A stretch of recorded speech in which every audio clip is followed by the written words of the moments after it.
this meeting to order. I want to start with introductions to my right.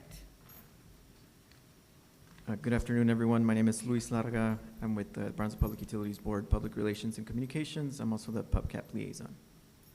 Good evening, everyone. My name is Jose Medran. I'm a small business owner here in Brownsville. Good afternoon. My name is Daniela Sosa.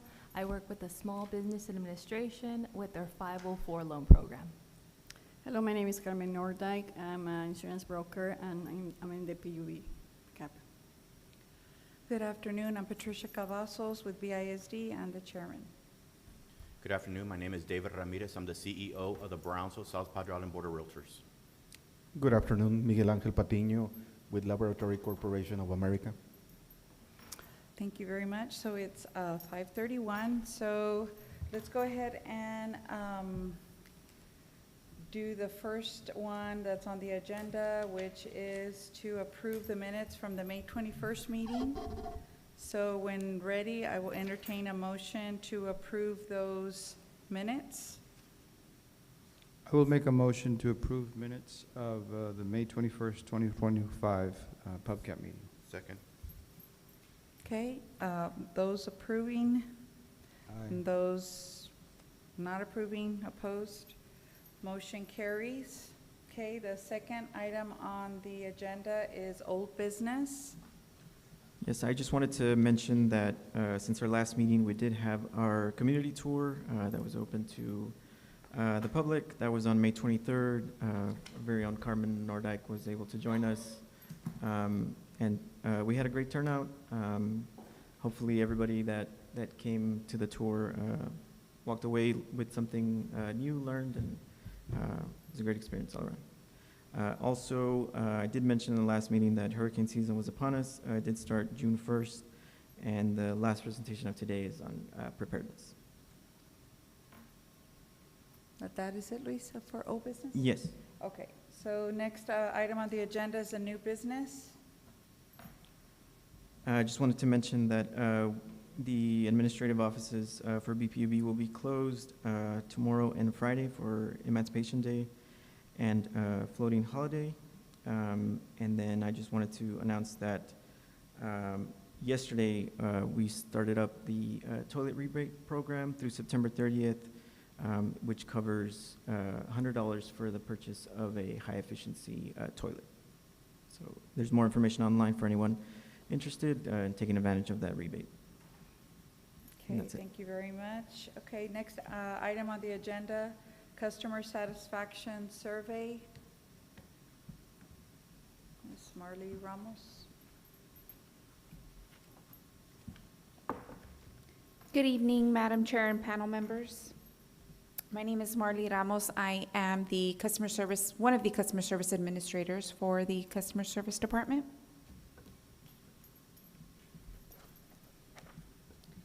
So this presentation is going to be regarding a customer satisfaction survey that we initiated. This is the very first time that we've done anything like this. We do have other methods of surveys that we provide for customers whenever they come in and open up services or close services. We do send an email with about a 3 or 4 question on the questionnaire so that they can provide us with some feedback regarding their transaction. But this is the first time that we do this type of survey that has to do with PUB as a whole. And we're very excited about it. It's the first time. We're hoping to do it on an annual basis every 2 or 3 years if that's what's approved by our board. But to begin with, I wanted to introduce to you Great Blue Research. Great Blue is the company that we went with. So Brownsville Public Utility Board requested proposals from qualified market research companies who are experienced in designing, implementing, and managing successful customer satisfaction surveys to utility customers. PUB wishes to obtain information from its customers that can contribute to the improvement of the customer service experience and enhance our overall services. So the Brownsville Public Utilities Board partnered with Great Blue Research, Inc. to implement a customer satisfaction survey for PUB customers. So Great Blue is a full-service market research firm that specializes in market studies for the utilities industry. Great Blue has over 4 decades of experience conducting customer and employee research on behalf of the utility industry.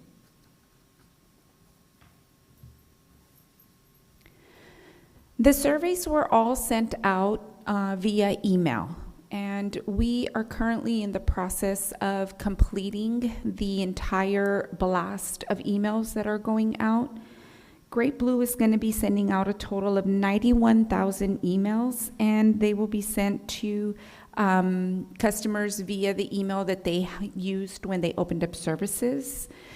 We are asking that if your friends or family have not received the email, that they please call us so that we can verify that their emails are updated. A lot of times these accounts have been open for many years, and you know, we change email addresses here and there, so we would like to make sure that we have everybody's participation for this survey. If you look here above, this is a sample email that is going out. It is a link that customers are able to click on in order to complete their survey. The algorithm is going to recognize how many surveys are being submitted from that IP address. So this is going to eliminate any duplicates or any flaws in the reporting system. So it'll only allow 2 surveys per household. These are the current statistics to date. This data was given to me yesterday. So what Great Blue is doing is they're sending batches of 10,000 emails per day until they send out the entire 91,000 emails that are scheduled to go out. So they're being sent out daily in batches of 10,000 surveys. Along with the daily batches, Great Blue is also sending reminders to those customers that have not replied to the email or have not submitted their survey. So typically they do this twice a week, and they send it out on Tuesdays and Thursdays. So that's why you see the initial number of surveys that have been sent out as of yesterday were 46,029. The reminder number 1 and reminder number 2 have been sent out as well for all of those initial survey requests. So total of 119 contacts have been made thus far by Great Blue. So if you have not received your email, you should get it by Friday. Their goal is to send out all the blasts of emails by Friday.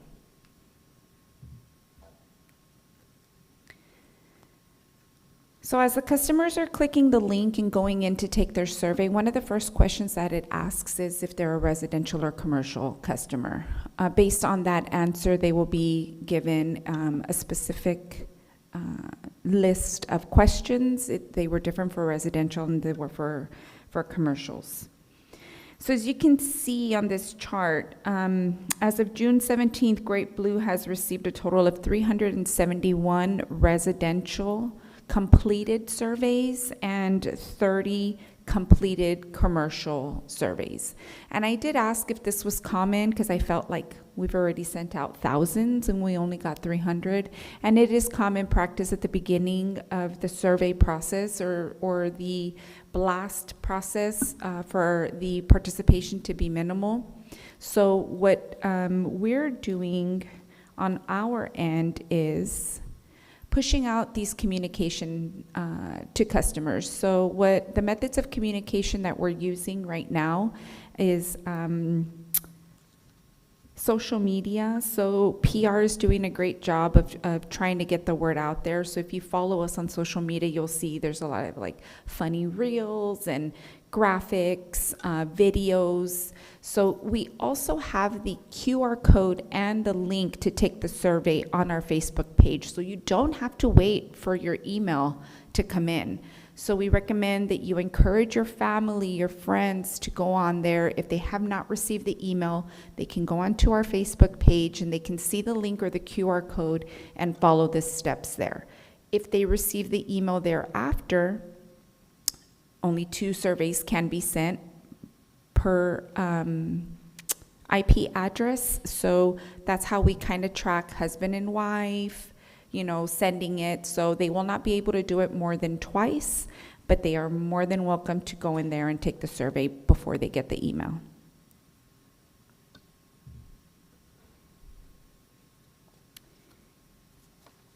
There any additional questions that you may have that I can answer for you? I have one. Yes, sir. You said initially you all send out blasts to everyone, and then you send it out again the following day or 2 days later? So what they're doing is they're sending the email blasts in 10,000 batches, batches of 10,000 emails. And if they don't open it, it's being sent again?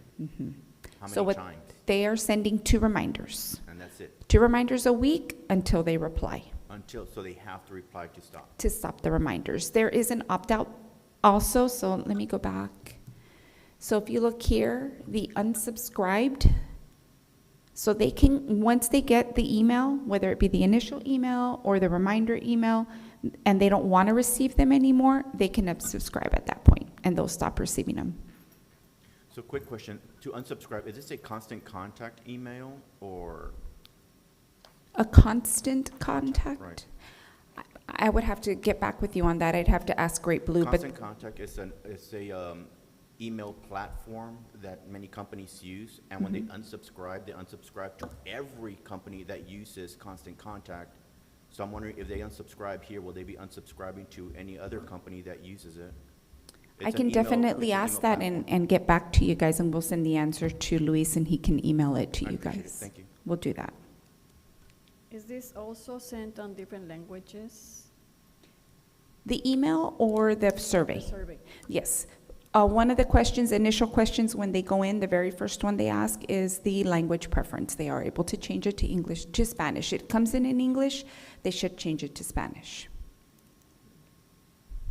But I believe that the link also recognizes the language that you have listed, like on your Internet Explorer or your Google.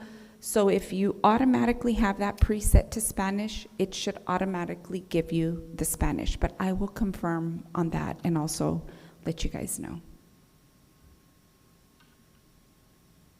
Thank you very much, Marley. Is that all the questions, guys?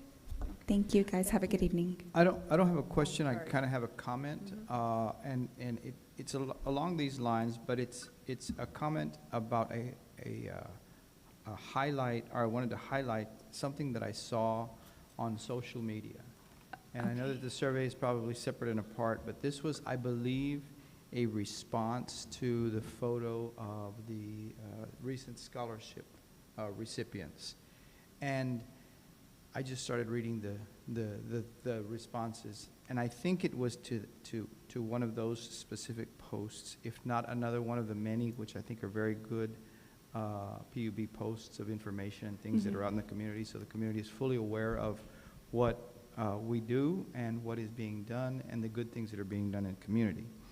But this one, and the reason that I say it was probably on one of the feeds or responses from the scholarships. I didn't write the name of the person who responded, and if I had, I probably still wouldn't repeat it here in this meeting. But it spoke of this individual's gratitude to the customer service, personal contact that they have at PUB, that they've received at PUB, and the flexibility in extensions for families that are struggling. And and again, I didn't get the name of the individual, but it just felt like this might have been a college student who was, might have been struggling to pay their apartment, their education, et cetera, and was very appreciative of the extension opportunities that they were given some time back, because I think it alluded to they don't do that anymore. That's that they're able to pay these things now, but I guess it lodged a memory of that, and so I wanted to bring that here so that just to create awareness of the customer service tools that we have to be able to offer to the community, and how appreciative this one person was. And that as opposed to some of the other providers Mhm. who have a hard stop or a hard deadline, PUB is willing to work with the consumers. So I thought it was just very, very important, because it made that much of an impact when I read his response, which was probably shorter than my comment right now.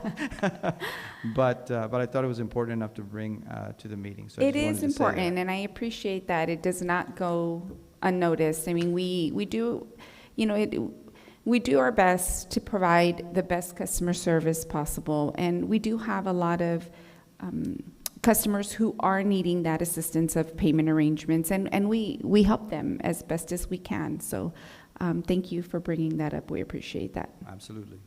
Thank you. Thank you.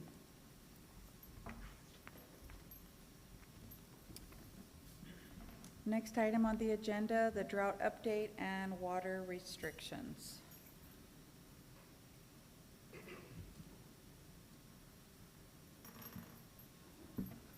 Good afternoon, Madam Chair, members of the panel. My name is Simon Flores. I'm the Water Resources Administrator, and I'll be giving you the drought update. So the drought update message, currently we're still in stage 2 drought restrictions for the city of Brownsville. Forecast indicates continued drought throughout the summer, and we're asking citizens to help by complying with stage 2 drought restrictions, and we'll go over them shortly. Here's just a general map showing the watershed for the Rio Grande River. Starts up here in Colorado, and the Pecos, and they both converge here in Amistad. This is our first reservoir. Again, you can notice how half of the watershed is in Mexico, so it is an international reservoir. And here's Falcon. And just again to show the real need to work with Mexico on these water issues. And here, again, here's Falcon, but here's where most of the tributaries that feed into Falcon are from. So in this area, we're actually hoping there's this rain this weekend. It's predicting to be raining in this area, so we're hoping that happens, because if we get water in these reservoirs, in these rivers, these tributaries, hopefully they'll feed into the Falcon Reservoir. Currently, U.S. combined ownership at Amistad and Falcon Reservoirs is 22.2. As of June 7th, 2025, it was 22.2. We haven't got the update. It might come out tomorrow. And we're thinking it's actually going to be a little bit higher. Here's the previous 3 readings. May 17th, 22.3%, May 24th, 21.1%, and May 31st, 22.3%.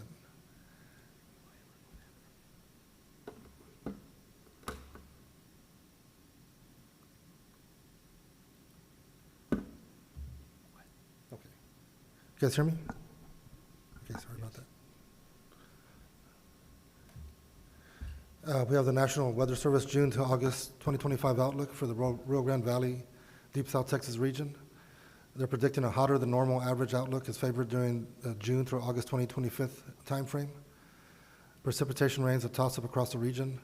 Showers and thunderstorms with origins from the tropics could produce heavy rainfall and localized flooding. That's what they're predicting over the next couple of days. The Falcon International Reservoir remained near historic lows at the end of May. Confidence is near certain, 100% on total storage remaining at or near near record lows through August. Only a tropical cyclone's remnants can help the reservoirs at this point in time. There are some indicators of late summer activity favoring the eastern and central Gulf. So water conservation is key until further notice. Again, we're under stage 2 drought restrictions. Continue through early spring 2025 and are likely to continue until further notice based on inflows from Amistad and Falcon. Here are our water use restrictions for stage 2. Lawn irrigation is allowed just 2 days out of the week, midnight through 7 a.m. and 7 p.m. through midnight. And the watering schedule is based on the last digit of service of your service address. You can see the graph on the side. It's 0 to 1 Monday and Saturdays, 2 to 3 Tuesdays and Saturday, 4 or 5 Wednesday through Saturday, 6 or 7 Thursday through Sunday, and 8 or 9 Friday through Sunday. The same restrictions apply for car washing, just 2 days out of the week, midnight through 10 a.m., and 7 p.m. through midnight on designated watering days, again, by the last digits of your address. And vehicle washing is allowed at vehicle wash facilities at any time, and fundraising and car washes will allow the washing schedule and allowed time. Stage 2, additional restrictions. Non-essential watering is prohibited, such as washing buildings or sidewalks, using water for dust control, or allowing water to run off into streets. These are stage 3 drought restrictions. They would be the same. We're down to just 1 day of watering or car washing per week, the same dates and times. And same with lawn irrigation would be just once a week. Additional restrictions, if they come to pass, would be adding watering to pools, except to maintain structural integrity is prohibited. Operation of outdoor ornamental fountain pond for aesthetic or scenic purposes is prohibited, except to support aquatic life or where fountain ponds recirculate water. And the use of water from scenic and recreational ponds and lakes, the resakas, and pumping water into them is prohibited except when necessary to support aquatic life. Again, we're still not at these restrictions. We won't hit them unless we get into 15%, so we're hoping to stay in stage 2 throughout the summer. And there would be additional surcharges if we get to stage 3. Again, we haven't gotten there yet, but for residential, the allocation would be $10,000, 10,000 gallons per month. And if you exceed that, it would be a surcharge of 1.5 times the 10,000. And for non-residential, allocation of 60 to 80% of monthly usage for a 12-month period prior to the date of the implementation of stage 3. And the surcharge would be 1.25. Drought messaging for May 2025 on our website. We have drought resources. We had 59 visitors. On our social media, 27 posts related to drought messaging, 13,798 unique views, 11,219 reach, and 136 interactions. And on BPB-TV lobby messaging was 6,755 views, and we've had 9 community presentations with drought-related discussions. Any questions? Thank you so much. I do agree. I feel like it's so hot right now, like June. I don't even think it's technically summer yet, right? I think it's what, June 21st or? Right, on Friday, I believe. But it's just been so hot. But we've had some rain, so that's good, right? At least we're Yes. still in stage 2. Right, that's right? correct. So And that's a good thing. But yes, very informative, and thank you so much for the awareness, and that's a good thing. And I know you all are good at keeping it on the social media, and right. the inserts are good for awareness for the community to know about what's going on. Right. So, thank you so much. Thank you, guys. Thank you. Yes. Okay. Next item on the agenda, residential hurricane emergency preparedness.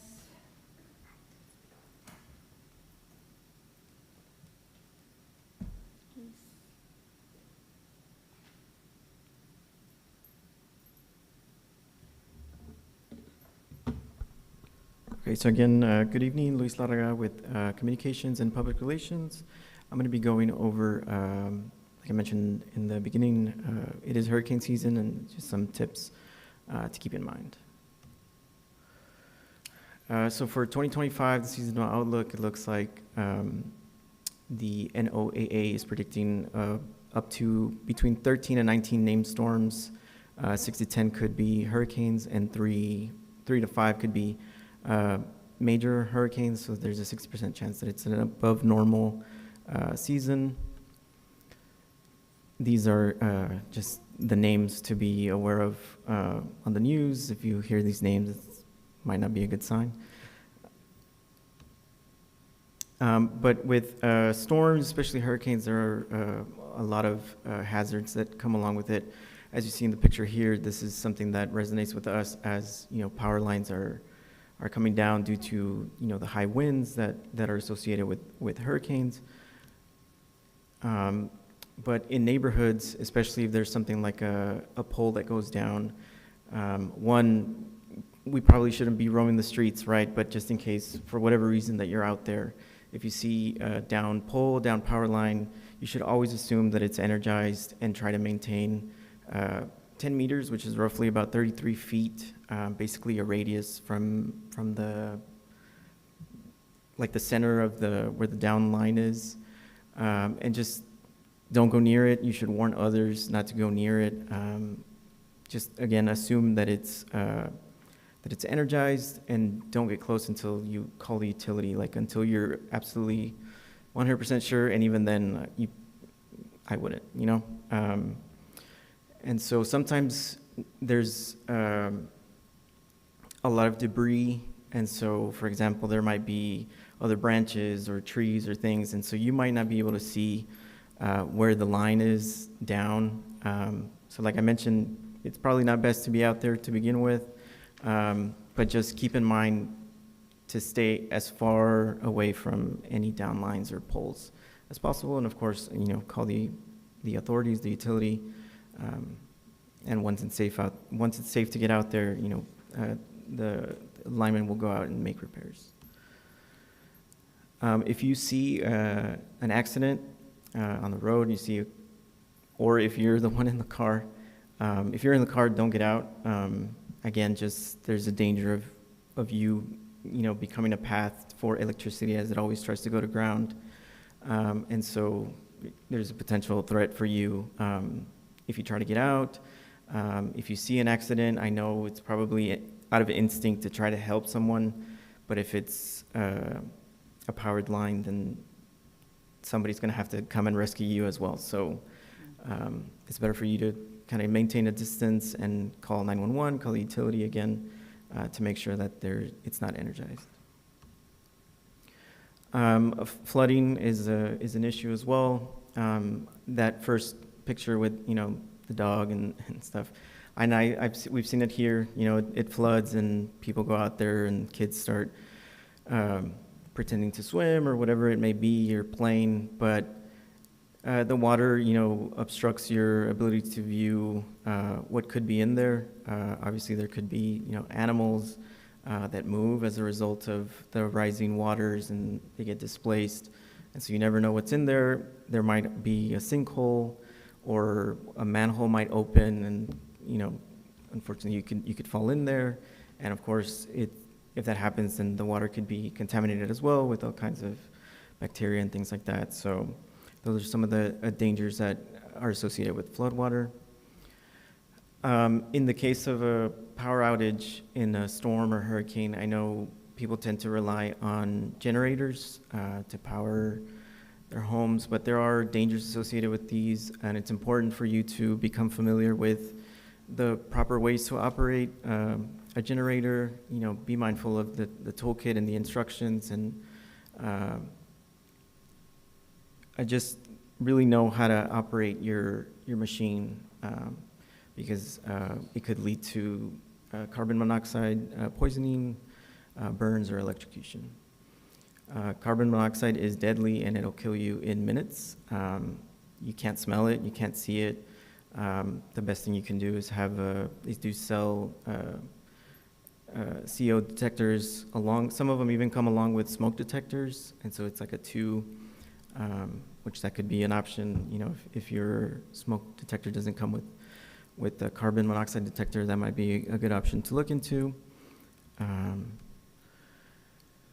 Obviously, carbon monoxide, obviously you shouldn't operate your generator inside. It should be kept outside at a distance away from open windows.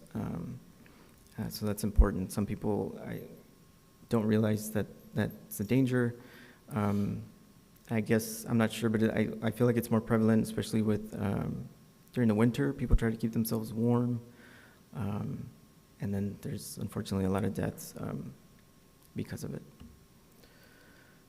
There also generators are running, so you know they become fire hazards, and they are hot, so obviously you could get badly burned.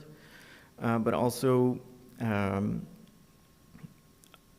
it's slipping my mind the term, but basically when you try to connect into your home's outlet, you're basically connecting into the system.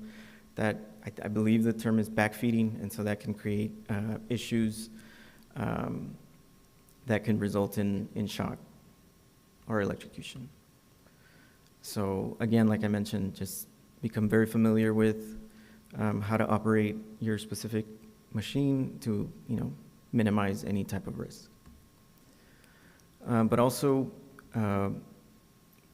we're in the season now, and unfortunately, I've seen it in my time in working in municipalities now at the utility, that we tend to wait until the storm is right on top of us. But it's important to do it now and, make plans, communicate your plans with your family, and everybody should know what's going to happen in case there's, communication that gets blocked and things like that. But everybody should know.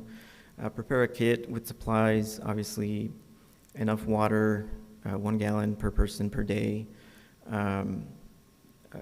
canned foods, things like that, things that will help you go a few days without power, without water. Medication's important. If you have babies or infants or children, make sure they have what they need as well, diapers, baby formula, things like that.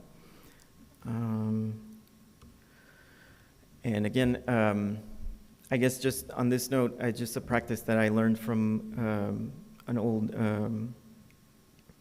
emergency management coordinator is during this time, my family and I, or my wife and I, just kind of allocate an extra $20 to our grocery bill, and we stock up on water or canned goods, and we're just kind of every trip, we're just accumulating, and it's just something that's worked out. Luckily we've never had to bust into it because we've been very fortunate not to be hit by a storm like that. The other thing to remember is it doesn't take a hurricane, a bad rain event. We just had one in March that affected Harlingen and Mid-Valley. But I vividly remember the June flood of 2018 seemingly came out of nowhere, and it affected the whole valley. And so that's also important. It doesn't take a big, major storm. So it's always good to be prepared. And if you'd like more information, there's plenty of information on government websites like ready.gov, FEMA.com. We have emergency preparedness information on our website as well at bronzeville-pub.com. Yeah, that's all I have. Does anybody have any questions? When a large storm is coming, do y'all schedule around trash pickups? Is that something y'all? So we don't do trash pickup ourselves. That's a city function. Okay. But I know, we've been preparing. I know leadership and field workers have been preparing for specific trainings regarding, any disasters and things like that. So we're prepared, and we continue to prepare. So as a utility, it's high alert season, basically. Mm-hmm. There was a bad storm once, and it was trash pickup day, so everybody had already put their bins outside. And then all the trash flew out, and it blocked the drains. So all the neighbors were there trying to, get the trash out. Right. And then the following days, we were there picking up. So I just wanted to see if you guys coordinated together. Okay. Yeah, it's something I can certainly find out for you. Thank you, Luis. All right.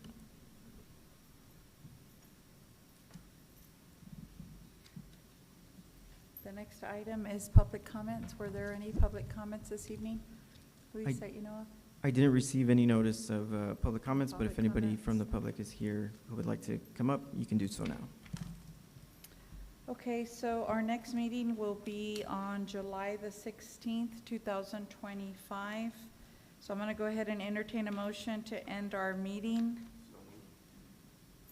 Second. Okay, all of those in favor? Aye. All of those Aye. opposed? Motion carries. It is